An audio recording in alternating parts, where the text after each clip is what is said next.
I'm Afro-Indigenous. My father is African-American, my mom is Lumbee, Native American, and I have always been passionate about serving Indigenous people, making sure that Indigenous people are brought into spaces that they're not normally talked about. What we should do here today is make sure that we know every person that's here and build our network and make sure that we're all connected so we can be that much stronger as a community. I started getting involved in activism when I was in high school, and then when I got to college, I learned about the murders of 3 women down the street from my home in Lumberton, North Carolina. And so when I learned about those murders, I had also just previously learned about the movement, the Missing and Murdered Indigenous Women movement that had started in Canada.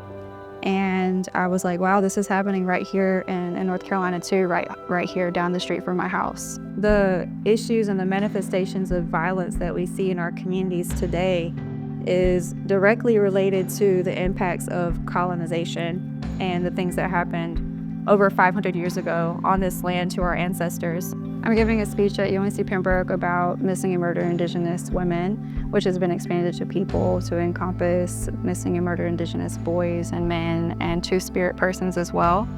We sometimes have this illusion that gets created that this is some issue that's just bigger than us, that we can't do anything about, and it's so far remote and it's so big that it feels like we can't tackle it.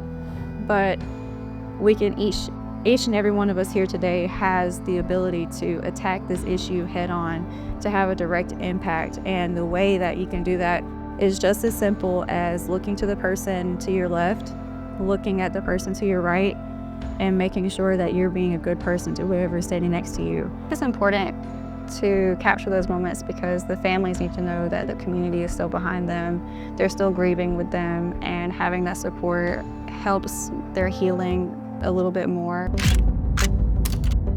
Vow of silence, the assassination of Annie Mae, is really important because one of the biggest parts of this issue of missing and murdered Indigenous people is visibility. And so I think the more people see stories like this, the more people become aware and the more people care about the issue. The story of Annie Mae was deliberately buried. It's a story about a woman who went up against a giant.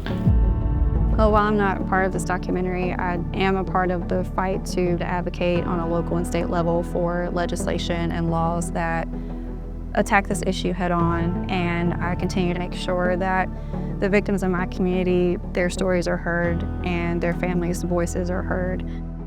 Justice for an Indigenous woman has been the hardest part of this journey.